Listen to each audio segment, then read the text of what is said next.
Hello everyone, let's go for shopping. So ఇదైతే ఒక చిన్న మినీ వ్లాగ్. ఇంకా ఫస్ట్ డీమార్ట్కి అయితే వెళ్ళిపోయాం మేము ఇంటికి కావాల్సిన ఐటమ్స్ తీసుకోవడానికి. డీమార్ట్కి వెళ్ళిన తర్వాత ప్రాబ్లం ఏంటంటే అక్కడికి వెళ్ళిన తర్వాత పెద్ద ట్రాలీ తీసుకోవడం అండ్ బిల్ ఏమో 7,000 8,000 ఆ రేంజ్లో అవ్వడం ప్రతిసారి ఇది ఒక కామన్ అయిపోయింది.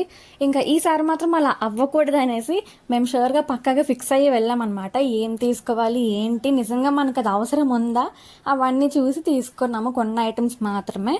ఇంకా అక్కడ షాపింగ్ అయిపోయిన తర్వాత జూడియోకి అయితే వెళ్ళాము. నేను లాస్ట్ షార్ట్స్లో చెప్పాను కదా ట్రిప్కి వెళ్తున్నాము అనేసి. సో దానికోసం అనేసి టీషర్ట్స్ తీసుకుందాం అనేసి అక్కడ జూడియోకి అయితే వెళ్ళాము. నేనైతే ఒక టీషర్ట్ తీసుకున్నాను అండ్ నాకు అక్కడ సన్ స్క్రీన్ వైబ్స్ కనిపించింది, కానీ స్కిన్కి అంత మంచిది కాదని నా ఒపీనియన్. సో ఇంకా అది పక్కన పెట్టేశాను. లిప్ బామ్ ఒకటి తీసుకున్నాను అండ్ పింపుల్ ప్యాచెస్ కూడా కనిపించింది. జూడియో వాళ్ళు చాలా క్రియేటివ్గా ఉన్నారు, ప్రతి ఒక్కటి కూడా లాంచ్ చేసేస్తున్నారు. సో పింపుల్స్ మనకు అంతగా ఏం లేదు కదా అనేసి ఇంకా నేనైతే అక్కడ పెట్టేశాను. సో అంతే mini vlogs in the next video. By.